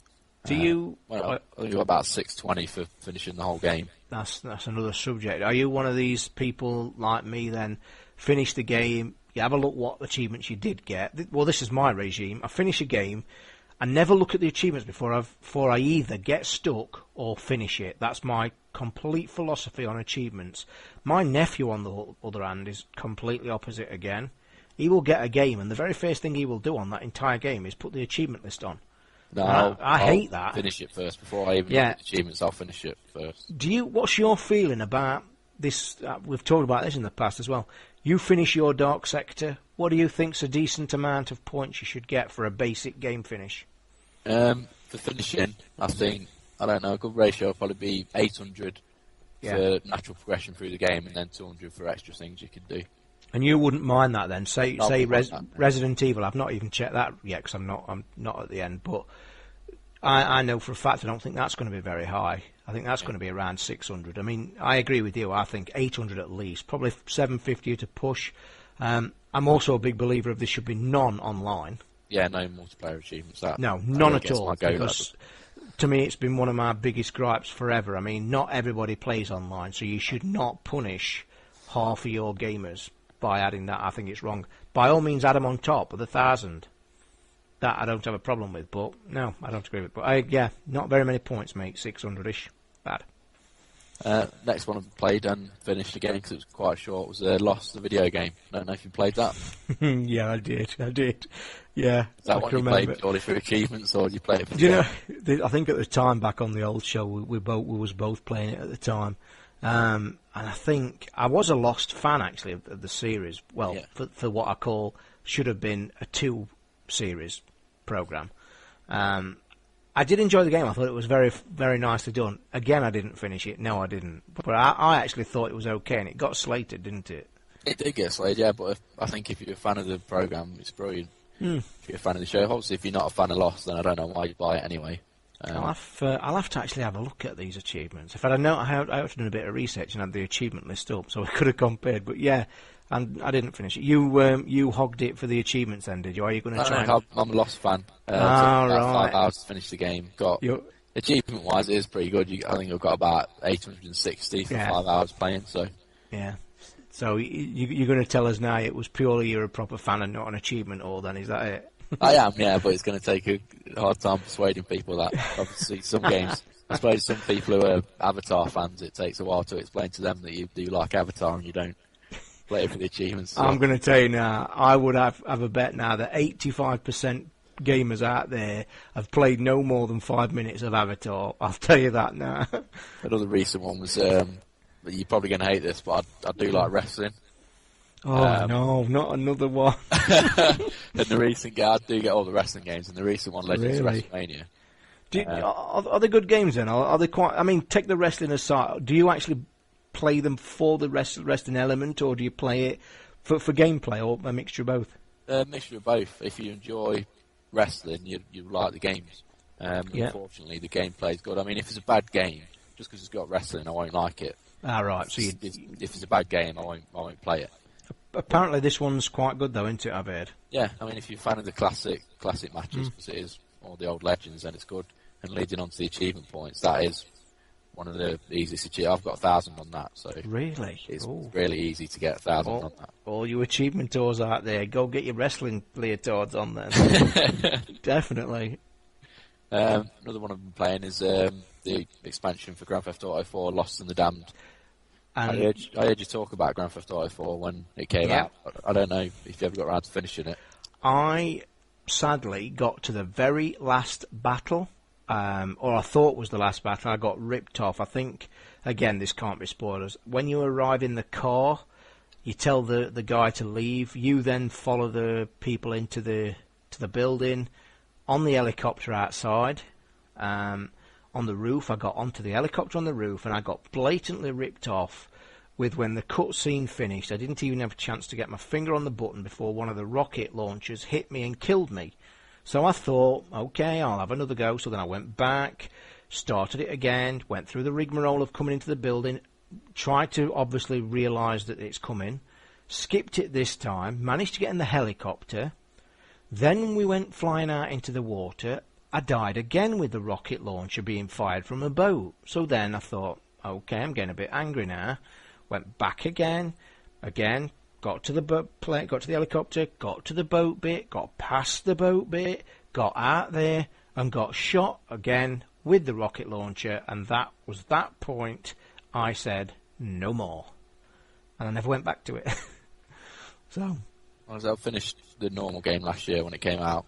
Got to the end of it. Not played it since I finished it because I don't play that much online. Was I near the end, by the way?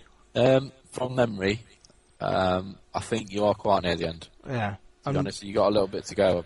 From what so, how good was the DLC then? Because I know that's caused quite a bit of controversy. DLC, in my opinion, is better than the actual game on really? the disc. Yeah. Well, it's expensive, 1,600 points again, like Puzzle Quest. But sorry to interrupt, but would you say then that, to me at the time, I think I give it a bit of a slate and a bit of a panning when we heard the price. Yeah. Would you actually say then that you sat here now saying it was awesome, it was fantastic, and it was better than the original game? To me, I thought it was just exactly the same rubbish, just on a slightly different plane, but just still giving you the same crap of just go and do this and go and do it there. You're saying it's brilliant. Why would that be? It is basically, like you say, if you want to break it down to the basic form of the game, it is go to somewhere and do that. But they've expanded the missions a lot. I know some of the missions on 4 are quite long missions where you've got to go somewhere, do something. Then on the same mission, you've got to go and do something else through the mission. They put a lot of missions in like that this time because they've added mid-mission save points. Right. So, it's like on 4, if you got to the middle of a mission and died, you'd have to start from the beginning of the mission again, wouldn't you? Funnily enough, actually, the one that caused me most problems was the one chasing the biker gang in the original game. That took me forever to complete, that did. Yeah. So, yeah, the save point, I think, is a great addition. Yeah, they have save points in the middle of a mission. So, obviously, on one mission, I was dying quite a lot. There's new characters, new voiceovers, new music, new everything. Basically, obviously, the city's the same. But there's so much new stuff in it. I don't think there's ever been a DLC like this. Yeah. You think it was you being pinned down? Then would you say 1,600 points is worth the money, or would you say you'd like to have seen it a bit cheaper? 1,600 is worth it for what it is. Really, that's. I mean, good it's the most. It's a good. The amount of missions in it. I mean, I've not finished it yet, and I've played it for a good 4 hours. It's supposed to be about 6-7 hours long. Yeah. That's good. So, I mean, that for a DLC is pretty good. That's not bad then. I must admit, I've traded it in long ago. I mentioned way back I traded it. But I have actually come very close in the past few weeks to getting it back just to finish it. Because I actually was not a Grand Theft Auto fan back in the day. I hated the game. It was the first one I ever played, this one, properly. To be honest, I liked it, enjoyed the game. It was just the ending just made me... I think what it was, though, everybody went a bit overkill on the game. I think we all did. When you got it, you played it every time you put your Xbox on, and you played it and played it and played it. I think at the end, I probably should have, hung back a bit and had a bit of a break. But I must admit, I've been close to getting it back, and I'm quite tempted, actually. I don't know if you've heard about the infamous cutscene on the DLC as well, No, I haven't. Won't talk about it in too much detail on the show. A bit racy, is it? Yeah. Basically, on one mission, you can see anywhere online, there's the camera rests a little bit too much on. There's a man having a massage on a table. Oh, you're kidding. So he gets up and the camera rests a bit too much on his private parts. Wow, really? That's the first male private parts that's ever been in the game, apparently. And it does show you then. Yeah, not that I'm going out there to find, but it really does show you then. Clear it out or nothing. Oh wow, that's pretty. Surprised me. That was a big talk because obviously they always try and have a big talking point, so they get people talking about the game, and that was the main. That is the first time I've heard that, mate. That's pretty interesting. So any ladies out there that listen to the show, there you are. Quick, go and pick up your DLC. So yeah, good. Any more games, mate? What's next? Staying on the GTA path, I've been playing Chinatown Wars on DS. I haven't picked it up. My nephew's got it, but I've played it for a good few hours. I've got to say, didn't like it. I didn't like the top down play. I mean, do you like it? Well, obviously you sound like a GTA fan. What's your thoughts? Brilliant game. It's easily my favourite game on DS. Really, you like it that much? On the DS, yeah, brilliant. I don't like the driving. The driving's what killed me. The very first, I think the very first, the very first thing to do is the one of the driving ones to outrun the police. Yeah, couldn't do it. Get in the game, you get put in the water, don't you, at the start? Yeah, that's it. And you swim out. You have to do a mission to get away from the police. Yeah. You meet somebody, you're straight into your car and off you drive. I couldn't do it. I handed it to my daughter, and she did it the very first go, and I thought, that's wrong, that's not fair, and shouldn't be allowed. So, yeah, I didn't like it. Got a new wanted system in the game, where on the old Grand Theft Auto games, like in 4, you have to outrun the police, whereas on Chinatown Wars, you can either outrun them, or if the police cars get destroyed, that takes your wanted level down as well. Yeah, I tell you where I heard that. The going back to the zero punctuation, them guys again have got one on the Chinatown. It was very funny, and he actually said it was. He said it was a bit flawed in that way, where you could crash the police cars. But I've got to say though, talking about it, I mean, whoever thought of Grand Theft Auto on the DS thought it would never happen, would it? But give them the dues. It's not bad, I've heard, and a lot of people, you included, are obviously enjoying it. Yeah, I mean, it's obviously turned out well for them looking where it is in the charts. They obviously thought DS is the biggest selling machine out there. Grand Theft Auto is the biggest franchise, so let's put it on there, and it's obviously worked for them. So makes sense, doesn't it? But it's well made. Good to them. They've actually made a good game. To be fair, they could have just brought out any old thing with Grand Theft Auto name on it, and people would have bought it. So fair play to them for actually making a good game. I will say to I mean, obviously, most people listen to this show will know, but anybody who doesn't, it is an 18 game, and there is colourful language in it. Yeah, there's no voiceovers, but the text is colourful, like say. Yeah. Not as bad as the male nudity in Lost in the Dam. That's really intrigued me now. That really has. Anyway, mate. Yeah, next one. What's your next one? Next one I've not played for long is the new Prince of Persia. I don't know if you got that one. I played that for quite some time. I got it early from the guys there, and I got it, played it. I actually thoroughly enjoyed it until it got a bit repetitive. You say you've not played much? I played for about 30 minutes. Because, have you managed to finish one of the dungeons at all? No, I've played up until I think it's where you open up the dungeons. You know, where the guy cuts the thing in half and then all the place goes black. I've played up to there, and I'm not up to one of the levels yet. Looks fantastic, and I think it plays very well. But the sad thing is, I will tell you, go back to it, play it from there, go and play your dungeon, but then sadly, the rest of the game is exactly the same. Yeah. It's you go in a dungeon, you collect lights. Once you've collected, you go and find the way to the boss, collect lights, get the boss, hit the boss. It then turns green, and then you're away to collect all these lights, and it's exactly the same all the way through, which is sad because I thought the artwork of it, very, very well done. I like that game. Sad, it's just repetitive. Yeah, I will play it a bit more because the ridiculous thing is, everyone will probably be kicking themselves now. On April Fool's Day, before 12 o'clock, on Play.com, you could have got the game for $9.99 with the downloadable content. Oh, you're kidding? No, that's how I got it. Wow. talking of April Fools, you've just made me remember a story I picked up last week, and I forgot to mention it, and I thought it was brilliant. On the same scenario, April Fools. That's brilliant by Play, by the way, $9.99. I bet all you guys saw, or if you're a marketplace visitor on the Xbox, where the guys doing Oblivion stuck every DLC content last week for a gift, cheaper, for an April Fool's gift apparently. Well, I picked up on another podcast and I went and looked for myself, but I thought this was one of the best April Fool's things that's ever been done. I don't think it's there now. In fact, I probably know it's not. But what they did for a laugh, they put all the DLC from Oblivion on there, half price, except the horse armour, they put it double the price.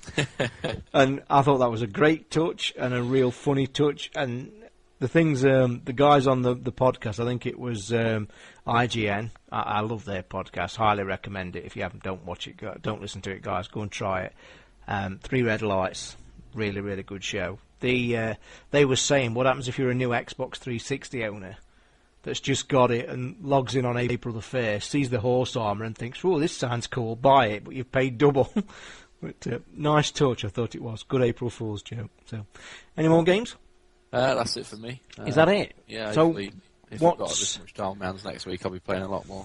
I was going to say, what games are you looking forward to that's coming out, or have you got anything penciled in? You say you're looking for Resident Evil. Anything else to add to that you're looking forward to? That's coming out, probably Punch-Out! Comes out on the Wii, of all things, doesn't it? The start of May, I think. Yeah. I'm an old fan of Punch-Out!. I love that game. I've heard good reports of that, actually. Yeah, Very it's good basically reports. just a remake of the NES one, so that should be good then. To play that. I'm looking forward to the Wallace and Gromit, actually, on the 360. Is that one already out on the PC? It is already out on the PC, yeah. So, yeah. To Riddick. I've played the demo. You've played that demo? I have played Riddick demo and I was very impressed with it. I liked it. I was just going to say to you, on the whole, to be honest, I've been that out of touch with games releases. I seriously couldn't name you 5 games that's coming out in the next 3 months.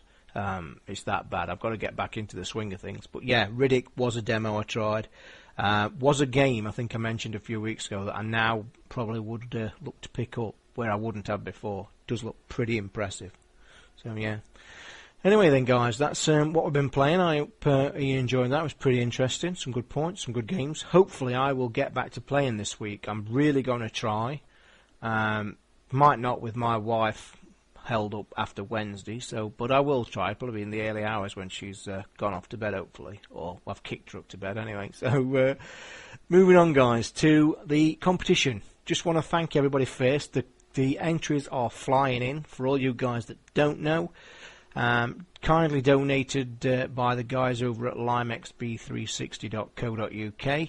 And if you haven't heard yet, you better get hearing. It's for an X4. And for you guys that don't know, it's a 360 headset that is truly fantastic. Head over to the website, www.limexb360.co.uk. Go and check out their headsets. I highly recommend them. I've got an X3 set myself. But I'm going to say now, I'm going to announce the winner next week. So you've got one more week to send your entries in. Send your entries to crankytoz@gmail.com. Please make sure you've got your competition entry in the subject, and make sure I know who you are and where it's going. So yeah, should be next week then, guys. I think I can announce that. It's been going long enough for a fantastic prize, and thanks to the guys at Lime. I'm going to move on then to start closing the show, I think. We've had a good time. I just want to thank a few people. Firstly, I obviously want to thank Mideon for turning up as one of the co-hosts. I've enjoyed it, mate. It's been good. So thank you for that. No problem, mate. And again, you guys out there, you've seen 2 people in 2 shows that's off the forums. If you want in, message me at send an email to crankytoz@gmail.com. If you can, make it a small audio clip. You don't have to. Doesn't matter.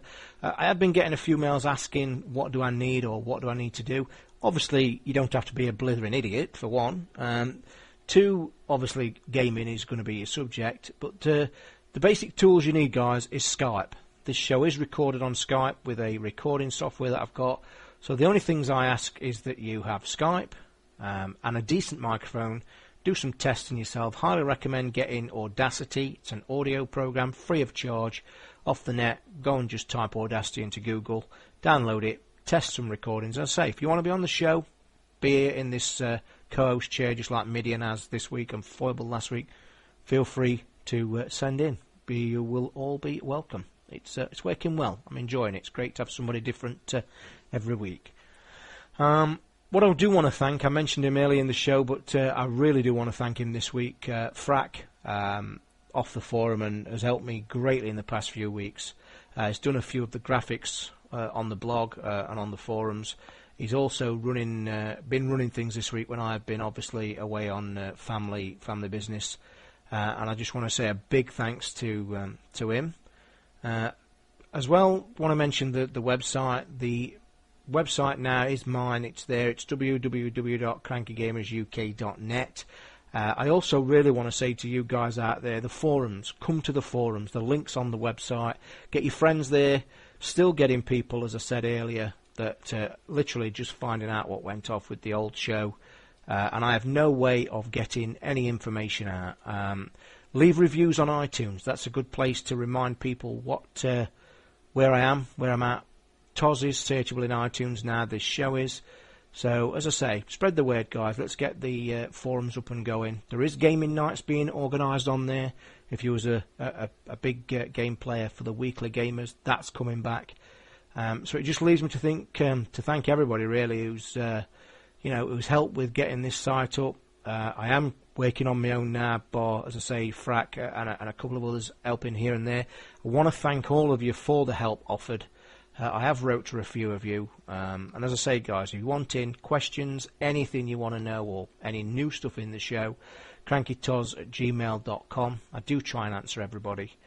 So really, it's just a big thanks to everybody. So, Mideon, have you got any shout-outs or thanks you'd like to give out? Yeah, I've got a few, mate. First shout-out obviously goes to you for letting me come on the show. It's much appreciated. No problem. You've had a good time. Second shout-out go to Foyble and Kid for the previous shows. It was my first time doing a podcast today, so hopefully I've been as good as I listened to their two shows when they were on it. So hopefully I've done just as good a job as they have. You have, mate. I can tell you now. It's been very good. And last shout out, I'll better say this, so I'll get killed, mate. Is for my girlfriend for basically keeping me going throughout the week. Obviously, it's not the best situation in the world, not working when you do want to work. So she's just kept me going throughout it all. So I just want a big shout out to her.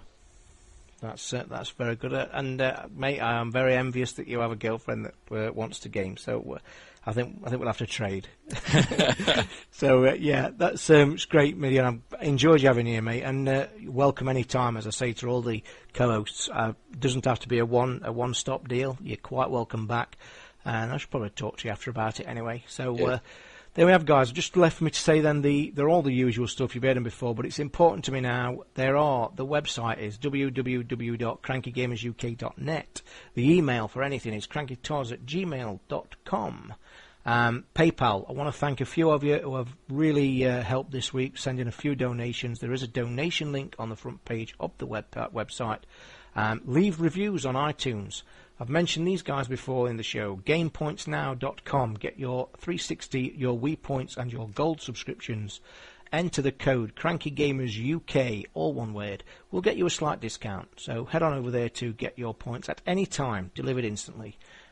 Leaves me just to say again, big thanks to Mideon. Enjoyed your company. It's been a good show this week, good subjects, and just left me. It's bye from me. And bye from me.